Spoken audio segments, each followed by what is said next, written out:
para ellos.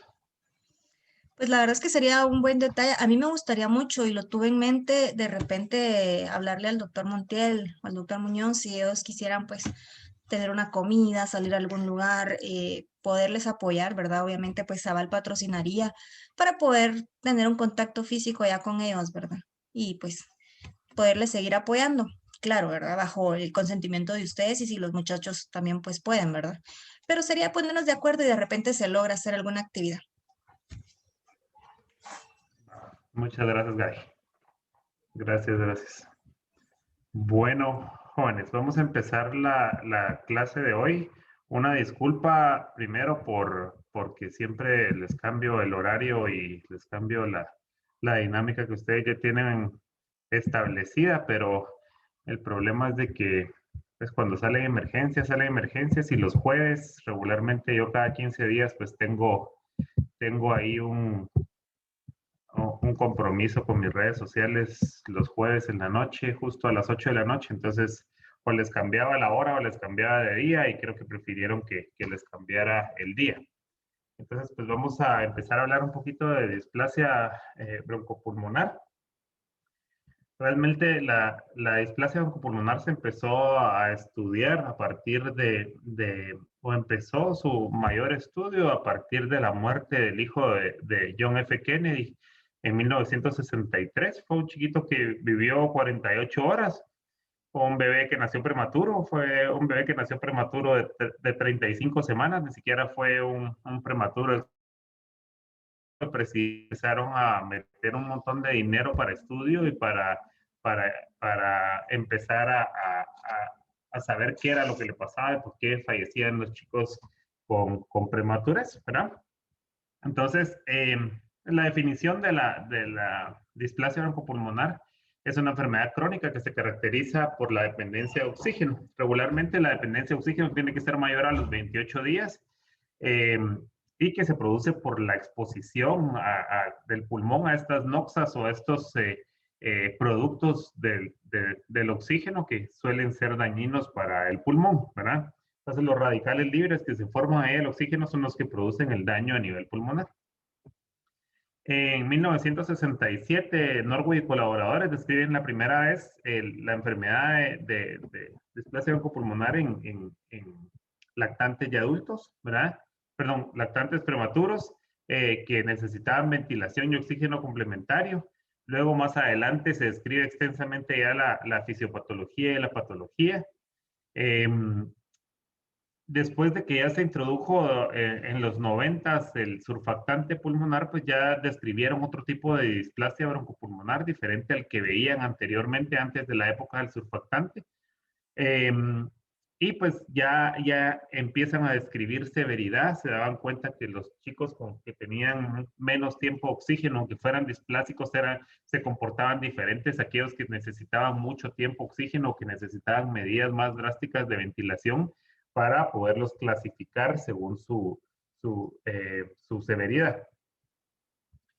Entonces, la definición de la displasia, pues ya dijimos de que es la dependencia de oxígeno más allá de 28 días en un pulmón inmaduro, en la cual ya hay un daño establecido.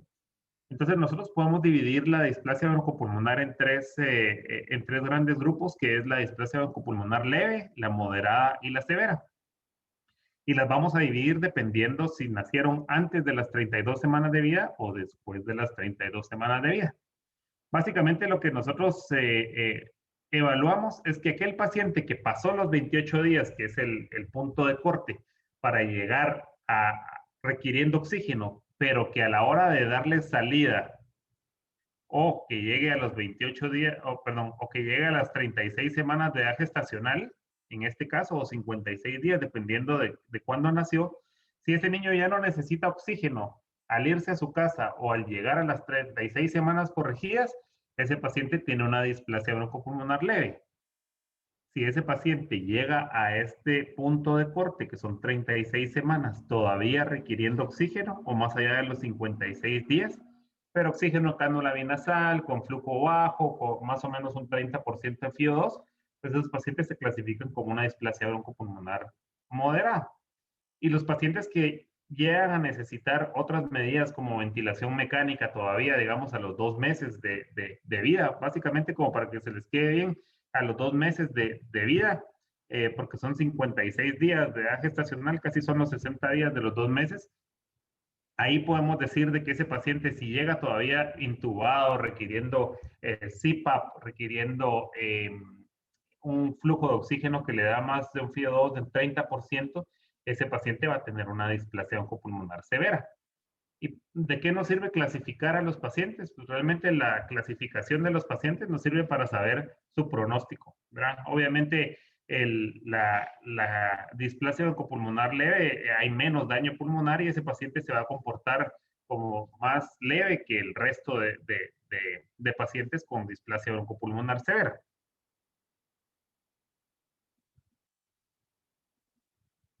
Más o menos 29,000 recién nacidos nacen en Estados Unidos entre 500 y 1,000 gramos en el año, ¿no?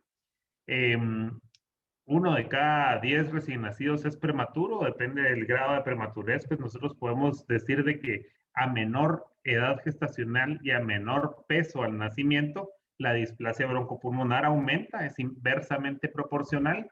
Entonces vemos que niños que nacen entre 700 y 1,000 gramos, 750 y 1,000 gramos, tienen una posibilidad de desarrollar displasia broncopulmonar en un 45%. Pero si bajamos ese peso a 500 gramos, que es 1 libra a 1,5 libras más o menos, el porcentaje de pacientes que desarrollan displasia broncopulmonar es mayor. Entonces, a menor edad gestacional y a menor peso, es mayor la incidencia de displasia broncopulmonar. Hay ciertos factores que predisponen a desarrollar la displasia broncopulmonar. No todos pues tienen el mismo riesgo. Una es la predisposición genética o familiar. Se ha visto que en hermanos que han nacido anteriormente pretérmino, pues pueden desarrollar, o pacientes que han tenido displasia broncopulmonar también pueden desarrollar los hermanos después. Si nacen menor a 32 semanas, es un factor de riesgo para desarrollar displasia.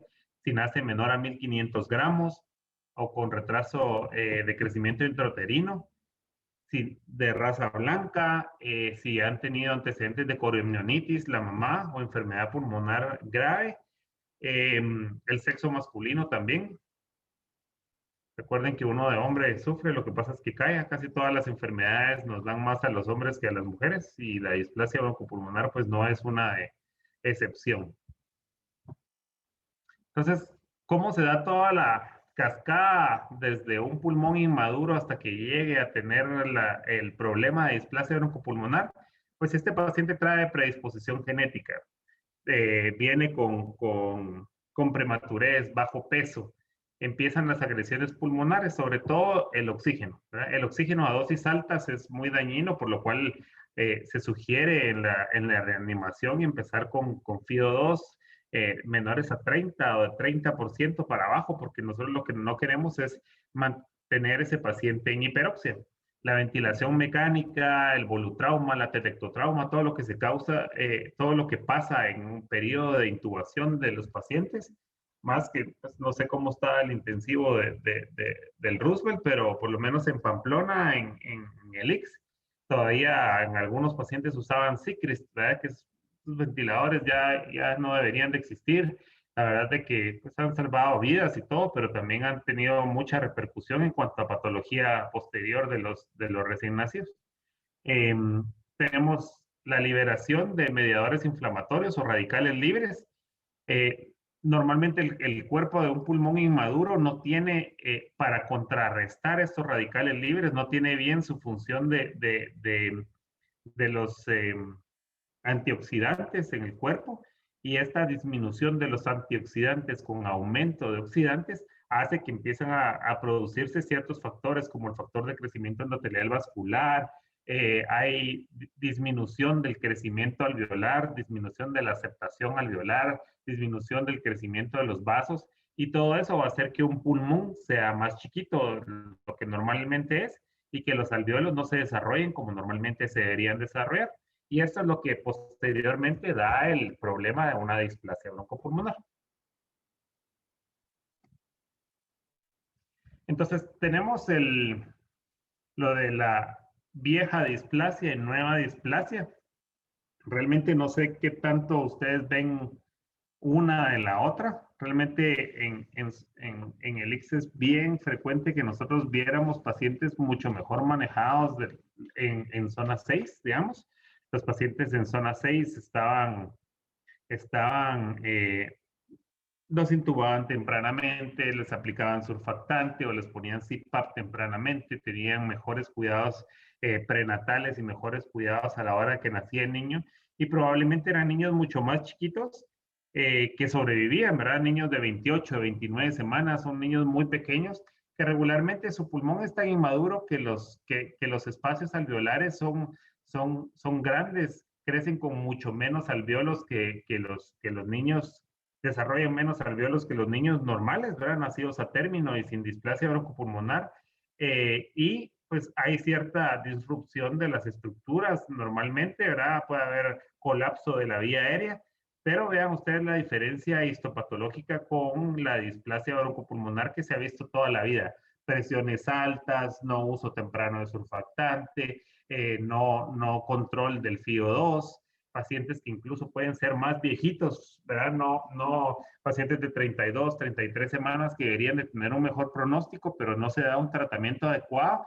Todavía seguimos viendo esta vieja displasia, que aquí ya vemos disrupción de todas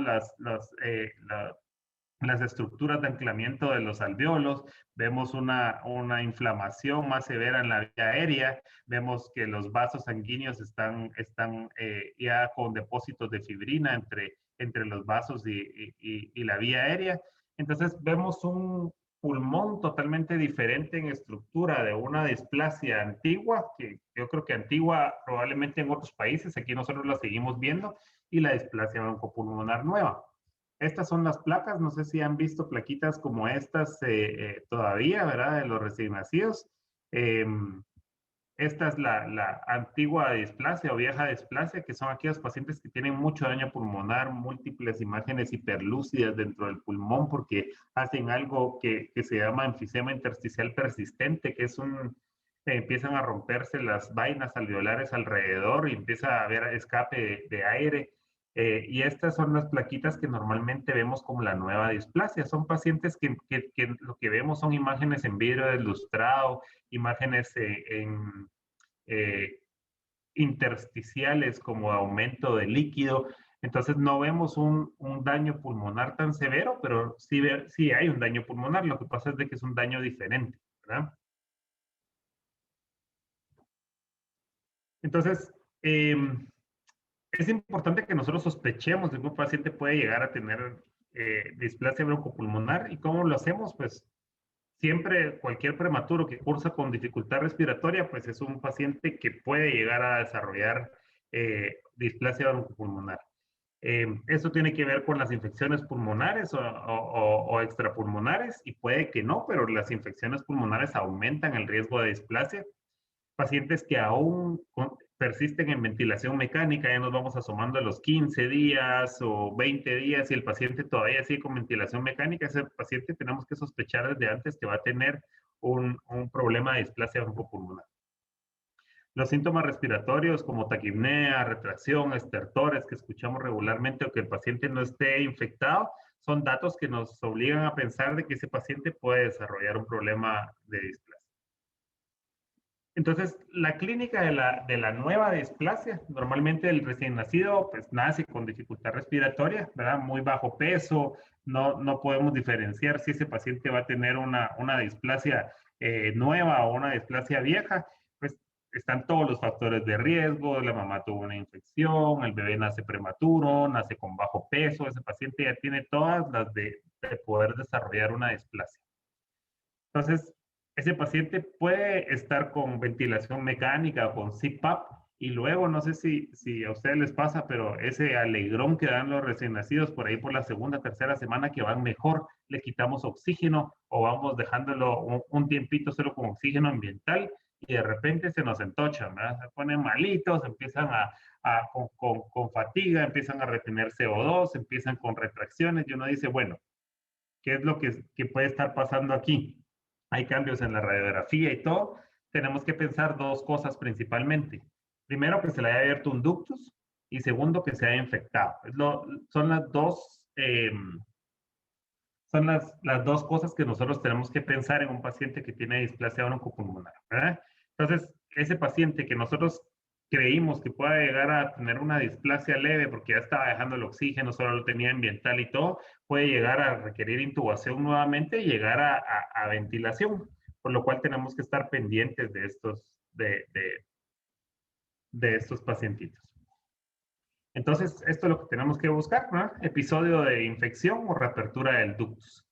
Hay aumento de las resistencias de la vía aérea, aumento de necesidad de oxígeno, puede haber incluso datos de edema pulmonar o cardiomegalia, y esta displasia pues puede llegar a ser severa si el paciente no se recupera adecuadamente de esto, no detectamos tempranamente las infecciones, no detectamos las complicaciones cardíacas que puedan haber. Por eso es tan importante tener al paciente monitorizado, estarle haciendo ecocardiogramas frecuentemente, ver que no haya sangrado la cabecita, por lo cual requirió nuevamente oxígeno.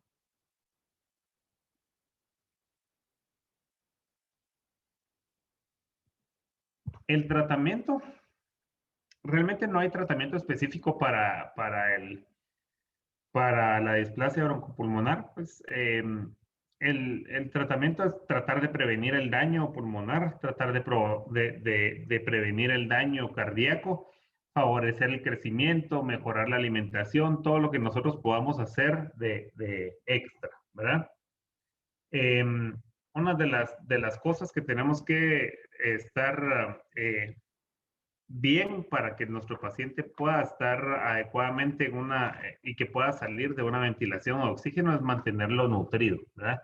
La alimentación es fundamental para el prematuro para que pueda estar con fuerza suficiente para poder dejar el oxígeno y tenga sustrato para valerse por él mismo. La leche humana, pues es el mejor alimento que hay. La lactancia materna tiene muchos estudios que contribuyen a que los recién nacidos crezcan. Podemos fortificarla, hay ciertos fortificadores de la lactancia materna, podemos añadir algunas medidas de leche de prematuro si no tenemos estos fortificadores para ayudar a que nuestro recién nacido tenga una mayor densidad y nos pueda ganar mejor peso. Valorar la técnica alimenticia, ¿verdad? Puede ser con vasito, puede ser con sondita. Si el paciente succiona y pierde mucho peso, pues no es lo ideal que nos esté perdiendo peso por succión. Hay otras formas de darla. Tenemos que mantener la saturación igual o mayor a 92% cuando se esté alimentando, si no, pues ponerle oxígeno a la hora de alimentación. Y el tiempo de alimentación tiene que ser con pausas. Alimentamos al bebé, nos empieza a desaturar, dejamos que se recupere, volvemos a darle nuevamente y no dejamos que se peguen los grandes desaturones, porque ahí están los chiquititos con las pachitas, las enfermeras le dan y la saturación para abajo, ¿verdad?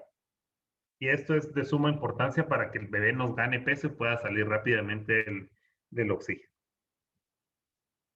El tratamiento nutricional, pues nosotros podemos darle suplementos de vitaminas, sobre todo vitamina A, vitamina D, que es de suma importancia. Tenemos que aumentar el aporte calórico. La maltodextrina nos puede ayudar a la retención de CO2, por lo cual es importante que si nosotros le vamos a agregar para subirle el contenido energético a la fórmula que le estamos dando o a la lactancia materna, más algo que le estemos agregando, podemos agregarle maltodextrina y eso nos ayuda a que le aumenten las calorías. Si el CO2 está alto, no agregar maltodextrina porque nos puede retener más CO2. Aquí podemos agregar aceite de canola, que eso nos sirve para mejorar el patrón respiratorio. Otros es importante mantener el hierro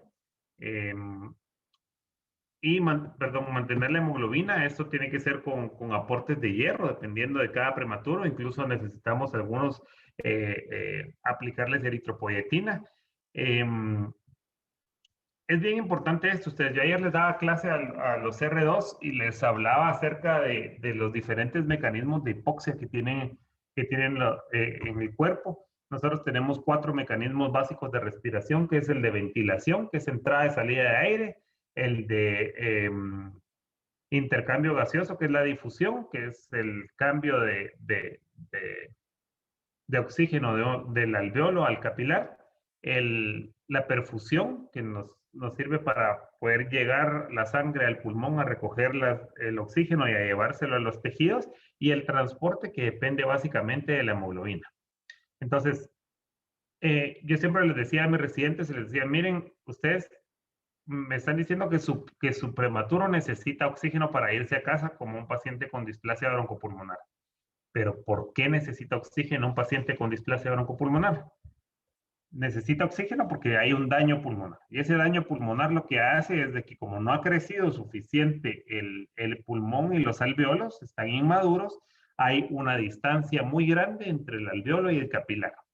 Entonces, ¿qué pasa? Que nosotros tenemos que esperar a que eso madure, a que el pulmón crezca, a que se peguen los vasos sanguíneos para poder oxigenar adecuadamente. Eso no lo podemos modificar de ninguna forma, ¿no? Podemos ayudarlo con un poquito de esteroides inhalados, lo que ustedes quieran, pero no podemos mejorar esa distancia que hay del alveolo al capilar. Pero podemos mejorar la ventilación, ¿cómo? Manteniendo al paciente que no esté sangrando de la cabecita, que tenga adecuada nutrición para que tenga sus músculos respiratorios adecuados, que no tenga secreciones y que no esté tapada la vía aérea. Entonces ahí podemos mejorar la ventilación. La difusión ya vimos que no lo podemos mejorar. La perfusión la podemos mejorar, o por lo menos decir, bueno, este paciente tiene hipertensión pulmonar y como tiene hipertensión pulmonar le voy a aplicar un vasodilatador que nos va a ayudar a mejorar el flujo pulmonar, ¿verdad?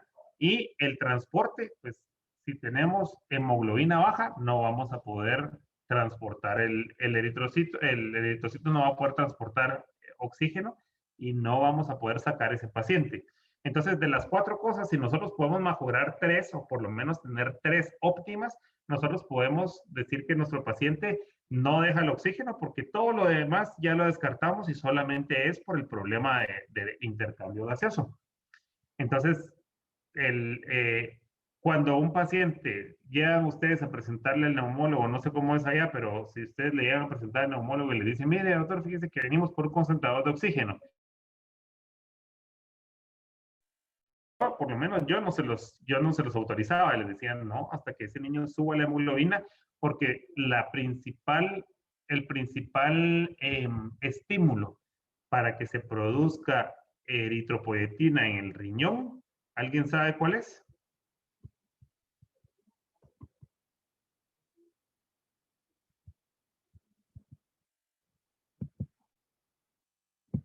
¿No?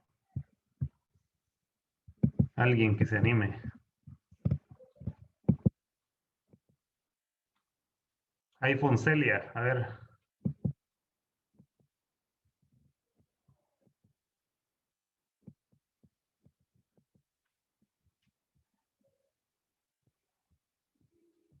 ¿Dónde está? Se durmió, solo se conectó. Luis Hernández.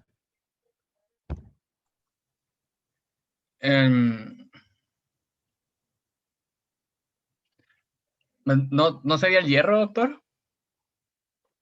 No, cuando nosotros tenemos un paciente que tiene disminución de la hemoglobina, o cuando hay hipoxia, se produce eritropoyetina por el cuerpo. Si no tenemos hipoxia, no se va a producir eritropoyetina. Y si tenemos a un paciente con hemoglobina baja y que le tenemos oxígeno todo el tiempo, el paciente nunca va a producir eritropoyetina porque no tiene el estímulo para producirla. Entonces, a ese paciente le tenemos que dar eritropoyetina extra o le tenemos que dar o ambas y darle hemoglobina, o si no, transfundirlo, porque si no, ese paciente no nos va a mejorar la hemoglobina y no lo vamos a poder sacar de esa anemia de prematuro. Los medicamentos que podemos utilizar son los diuréticos, ¿verdad? Tiene un fuerte grado de recomendación. Los diuréticos los podemos utilizar en periodos cortos. Vean, si tenemos a un paciente que nosotros vemos en la radiografía que tiene aumento del patrón lineal o vascular, que el paciente le escuchamos sibilancia, le escuchamos estertorcitos, vemos que no está infectado, ese paciente probablemente lo que tenga es un poco de sobrecarga y nos mejore con ciclos cortos de 3 a 7 días de un ¿cómo se llama? Diurético. Puede ser furosemida si lo vamos a usar por periodos cortos, y si no, puede ser espironolactona o puede ser cualquiera de los otros diuréticos tiazídicos, ¿verdad? Pero se recomienda suspender al alta, ¿verdad? No dejarle el tratamiento y que se vaya a su casa con hidroclorotiazida para siempre, porque ese no es tratamiento para la displasia, ¿verdad? Los broncodilatadores, solo si existe cuadro de hiperreactividad. Si no, no se los deje. Y tampoco para ir a su casa, ¿verdad? La teofilina, pues puede mejorar la ventilación mecánica ventilatoria, puede utilizarse como diurético, puede servir como broncodilatador. El problema con la teofilina es de que tiene una concentración para que funcione muy cerca a los valores de intoxicación, por lo cual no es un medicamento seguro, ¿verdad? Ya casi no se utiliza. La cafeína, pues es uno de los medicamentos que se utiliza actualmente. El efecto tiene un efecto pues benéfico y mejora en cuanto a la prevención del fracaso de extubación, los mantiene más alerta, como que los premas echaron su cafecito, están más pilas, más alertas, ¿verdad? Lo que pasa es que es un medicamento caro que casi no se consigue, pero si lo tienen a la mano, la cafeína es fundamental, ¿verdad? El esteroide inhalado regularmente es menos efectivo que el IV, pero pues no aumenta el riesgo de sepsis primero, ¿verdad? Y segundo, no da hemorragia intraventricular. El esteroide IV es uno de los medicamentos que más se ha visto que puede inhibir el, bueno, es uno de los medicamentos que podemos ayudar para que el paciente no le dé displasia broncopulmonar, pero regularmente quedaban con mucho daño cerebral porque tenían sangrados, entonces ahora está contraindicado, no se utiliza esteroide al nacer, pero podemos utilizar fluticasona o budesonida en los pacientes en los cuales consideramos que pueden tener riesgo a displasia o que ya tienen una displasia establecida. Vasodilatadores pulmonares como el sildenafil para la hipertensión pulmonar o óxido nítrico, dependiendo de que si ese paciente pues tiene ya un cateterismo o un ecocardiograma, por lo menos que nos dé muchos datos de que tiene datos de hipertensión pulmonar. Otros medicamentos que se han utilizado, la eritromicina para el tratamiento de uroplasma urolítico, que se ha visto que se asocia también al riesgo de displasia broncopulmonar. Superóxido de dismutasa o acetilcisteína. Hay algunos estudios por ahí que incluso en N-acetilcisteína IV que mejora la producción de surfactante. Realmente no hay nada 100% escrito de esto, entonces yo la verdad es que no lo recomiendo. Terapia respiratoria no se recomienda. Polisomnografía es importante que ustedes sepan que se le puede hacer a los recién nacidos, a los cuales ustedes le van a dejar ir con oxígeno a casa. O que lo van a dejar ir sin oxígeno a casa, porque nosotros podemos saber si ese paciente hace episodios de desaturación durante el sueño y con una polisomnografía podemos estar seguros de que ese paciente puede ir a casa, ¿verdad? Salió en las clínicas de perinatología en 2015. Me gustó porque son como niveles de evidencia y grados de recomendación para terapias de displasia broncopulmonar. La acitromicina pues tiene un nivel de evidencia bajo. Dice que no se debe administrar para prevenir la displasia broncopulmonar en pacientes prematuros extremos, por lo cual pues, es una recomendación débil con un nivel de evidencia bajo. La cafeína tiene un nivel de evidencia alto que se sugiere para, pues que los autores lo recomiendan fuertemente el uso de cafeína como para terapia para prevenir la displasia broncopulmonar. Entonces, esto debería ser iniciado antes del tercer día de vida, idealmente. La dexametasona no se debe utilizar de rutina para prevenir la displasia broncopulmonar. La vitamina A tiene un nivel de evidencia alto. Los autores sugieren que se administre vitamina A intramuscular para prevenir la displasia broncopulmonar en pacientes prematuros extremos. Previo al alta, es importante que tengamos al día su esquema de vacunación. A mí me pasaba mucho que los pediatras de las periféricas o de los centros de salud no querían vacunar a los niños porque iban con oxígeno, ¿verdad? No los quieren vacunar con una gripe, imagínense si llegan con displasia broncopulmonar, menos los querían vacunar, ¿verdad? No tiene ninguna contraindicación el vacunar a estos niños, de hecho se tienen que ir con sus vacunas al día. Si ese paciente se va de 3 meses, debería de tener sus vacunas a los 2 meses porque son las vacunas van con edad cronológica, no con edad corregida, entonces deberían de administrarse estas, que tenga un crecimiento adecuado, idealmente que se vaya a unos 2000 gramos a casa, que tenga un adecuado patrón de succión y de eglución, tenga una oximetría continua, por lo menos de 12 horas, realizar un eco o una radiografía de tórax para ver que todo esté bien y identificar los pacientes candidatos a que se vayan con oxígeno domiciliario. La protección contra virus sincitial respiratorio. Hay algo que se llama anticuerpos monoclonales, que se llama palivizumab. Esto regularmente se administra a pacientes menores de 2 años y tienen sus indicaciones específicas cada uno por la Academia Americana de Pediatría. El palivizumab básicamente es, ustedes cuando administran una vacuna, administran antígenos para que el cuerpo produzca anticuerpos, ¿verdad? O sea, básicamente eso es la vacuna.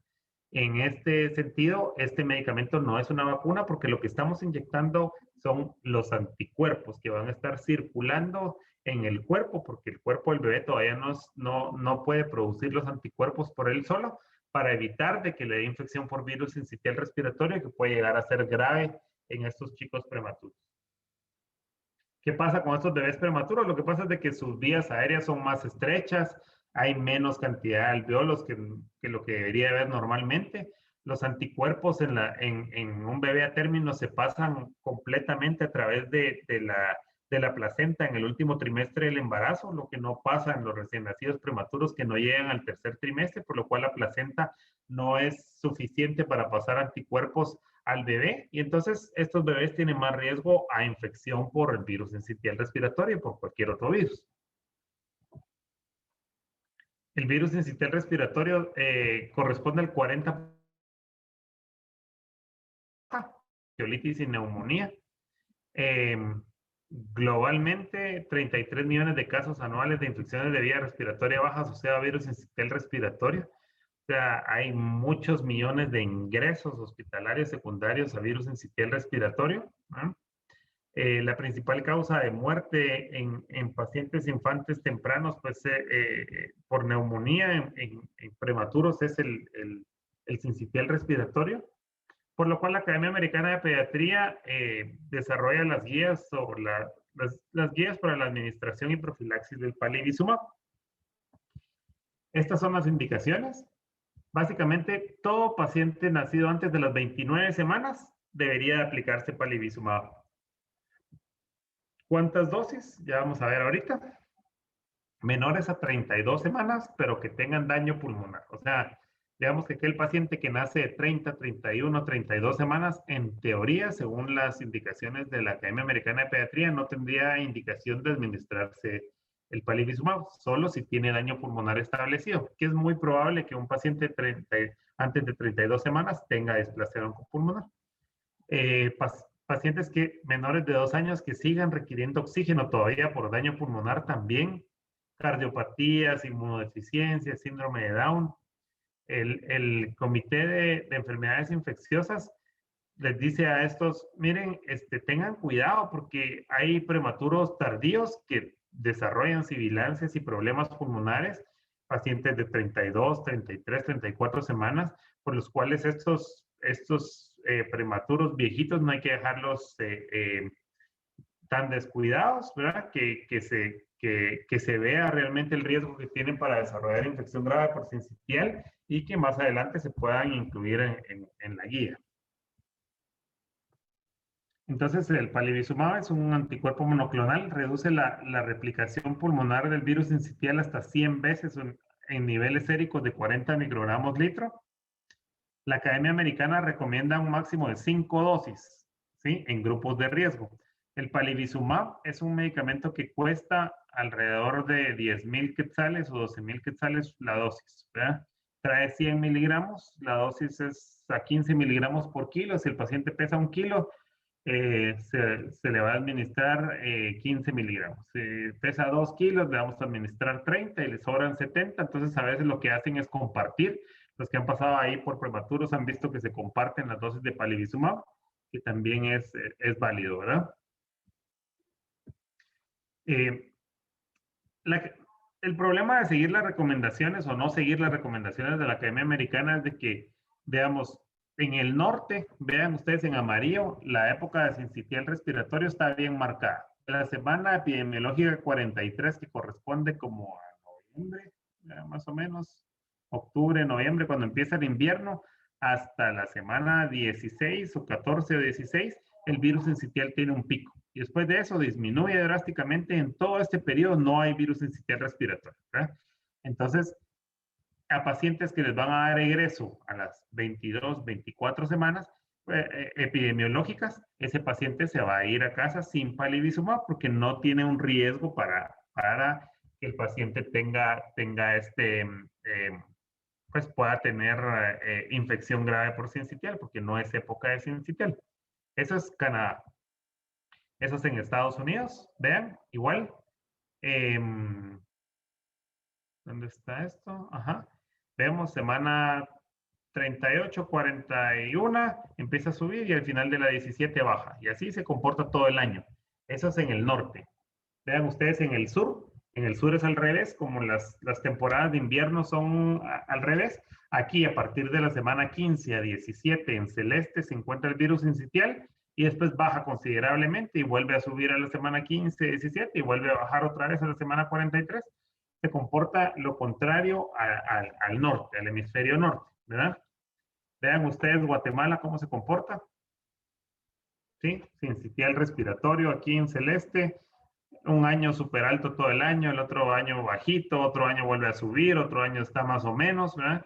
No tenemos una temporada de sincitial respiratorio y tampoco tenemos búsqueda específica de todas las infecciones respiratorias, por lo cual no sabemos realmente la prevalencia de sincitial en nuestro país y puede dar en cualquier época del año, por lo cual decirles a los pacientes, mire, si usted nació en octubre, no se preocupe que ya no es, no, nosotros estamos en el centro y no tenemos una temporalidad marcada. Entonces, en casa, lo que se sugiere al egreso de los niños es, primero, no guarderías durante los primeros 2 años, evitar el contagio de infecciones respiratorias con los familiares, ¿verdad? El lavado de manos adecuada, evitar el tabaquismo dentro de casa, posponer las cirugías selectivas. Si tiene una hernia inguinal, pues no es necesario operarlo a los 2, 3 meses. Podemos esperar hasta la semana 50 para que el paciente haya crecido, tenga una mejor nutrición y se pueda operar adecuadamente. El pronóstico, se estima que la displasia broncopulmonar, pues, en el primer año tiene una mortalidad alta en los pacientes que son egresados, 15-20%. Puede haber muerte súbita, hiperreactividad de la vía aérea, infecciones graves, daño neurológico, disfunción respiratoria cardíaca. O sea, son múltiples las manifestaciones y el pronóstico, la patología en esos pacientes que pueden empeorar su pronóstico, ¿verdad? Regularmente hay rehospitalización, o sea, el 50% de los niños con muy bajo peso al nacer vuelven a ingresar durante el primer año y 37% durante el segundo año, o sea, todavía están en mucho riesgo esos pacientes que van afuera de volver a regresar a hospitalizarse. Los motivos regularmente es por neumonía, bronquiolitis, hiperreactividad bronquial y el virus sincitial respiratorio en el primer año corresponde a un casi 70% del diagnóstico, ¿verdad? Los chiquitos que les dio sincitial respiratorio, a pesar de no requerir hospitalización, pueden mantener síntomas respiratorios incluso hasta los 10 años de vida. Son aquellos pacientes como asmáticos y que fueron prematuros, pero que se quedaron tan inflamados después de un sincitial que se quedaron silbando y a los 10 años dejan de hacerlo. Entonces, regularmente ya vemos que fue pues, secundario a esta infección por virus, ¿verdad? La función pulmonar regularmente pues es el F1 es disminuido de pacientes que en comparación con nacidos a término o prematuros sin displasia, o sea, incluso naciendo prematuros tienen menos F1 que los pacientes nacidos a término y el F1 sigue disminuyendo dependiendo de la duración de requerimientos de oxígeno. Más oxígeno y tiempo de oxígeno tuvo el paciente, es más probable que el F1 disminuya y que su función pulmonar, por ende, sea mucho más baja en el futuro. En resumen, básicamente, lo que tenemos que hacer es prevenir la prematurez, plan educacional, un adecuado uso de esteroides prenatales, mantener un adecuado control de los pacientes de alto riesgo, surfactante temprano y ventilación menos invasiva, que nos va a ayudar a que el paciente no presente esos datos de la vieja displasia que se sigue dando, ¿verdad?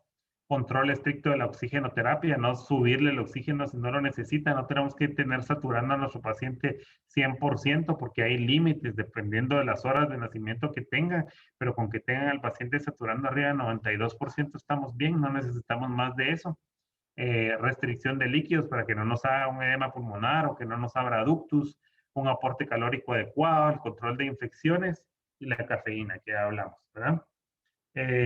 Pues hay reducción de los nacimientos pretérmino que podemos hacerlo antes del parto o pues ya cuando el paciente nació. En este periodo de manejo de la labor, pues entran los ginecólogos con una adecuada tocólisis, los esteroides prenatales, el antibiótico para la rotura prematura de membranas y el adecuado manejo postnatal que ya corresponde al neonatólogo, la resucitación, el aporte de calor adecuado, el mamá canguro, el cuidado de clorexidina del cordón y todas las cosas que han ido saliendo han hecho que la mortalidad, que antes era mucha de los prematuros, por ahí por los 1900, ha venido en disminución hasta llegar pues muy bajo en cuanto a la mortalidad de prematuros y de displasia broncopulmonar, por lo cual entre más prematuros nazcan, hay más complicaciones, ¿no? Todas las medidas obstétricas, las medidas de cuidado neonatal, de antibióticos, de infecciones y manejo respiratorio, de cuidados intensivos, han hecho que la mortalidad de los prematuros haya ido hacia una mayor sobrevivencia.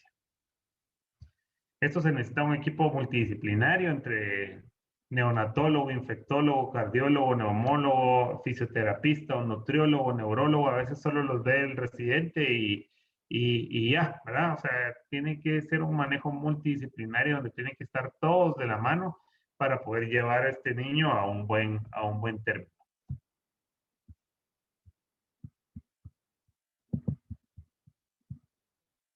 A ver, ¿tienen alguna duda? Yo tengo dos dudas, doctor, perdón. Espera. La primera es si la extubación muy temprana o con esto que decía que los chiquitos prematuros tienen esa etapa como en la primera semana que todo va bien y se extuban y después vuelven a recaer, ¿qué les beneficiaría más? ¿Que se extubaran así tempranamente o que se les diera más chances sabiendo que pueden volver a recaer? Y la segunda duda es que... No, si no le digo después la otra. No, dale, de una vez. Y la segunda es que no me quedó muy claro eso, cómo es eso, el mecanismo, cómo es eso de la hipoxia con la eritropoyetina. Eso no me quedó muy claro. O sea, básicamente tu riñón va a detectar que tenés un menor flujo sanguíneo o que tenés disminución de la hemoglobina y va a empezar a producir eritropoyetina para que empiece a funcionar tu sistema completo para poder formar la hemoglobina completa, el grupo M, la globina y todo lo que se forma. Y entonces ahí es donde si tú tienes a un paciente con anemia, pero lo tienes con oxígeno persistente, esa hipoxia nunca le va a llegar al riñón y nunca va a tener la señal para poder empezar a producir eritropoyetina de manera adecuada. ¿Ya? Ya, eso es lo que... Ajá. Ya, sí. Ya. Y lo otro era de... ¿Qué me dijiste? De que si era preferible extubar a los chiquitos en la segunda semana. Ajá. No, o sea, lo ideal es extubarlos, ¿verdad? Porque no sabes quién te va a mejorar y quién no. O sea, si tienes los parámetros ventilatorios para extubarlo, en cuanto antes tú dejes de meterle presión a ese paciente es lo ideal. Ahorita, pues, la mayoría de neonatólogos no los intuban, ¿verdad? O sea, realmente lo que hacen es aplicarles el surfactante por medio de una sondita y están dándole presión, pero solo con el CPAP. Tratan de no meter un tubo a la vía aérea Cuando hay que hacerlo, pues se hace, y en situaciones donde no se puede, pues se hace, pero en cuanto antes se vaya quitando el oxígeno en ese paciente, ir monitorizando cardíaco, ir monitorizando que no se nos infecte, estar sacando cultivos frecuentemente y todo, manejar la hemoglobina adecuadamente, eso te va a ayudar a que probablemente un buen número de pacientes no recaiga al uso de oxígeno. En algunos pacientes no lo vas a poder evitar, pero no sabes a quiénes sí y a quiénes no. Entonces, lo ideal es mantenerlo con la menos cantidad de oxígeno que puedas durante el tiempo que se pueda. Ya, gracias, doctor. Bueno. ¿Alguna otra duda?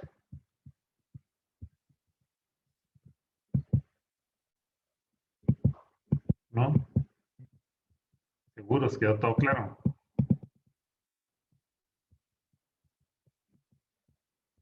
Bueno. Pues entonces, muchísimas gracias.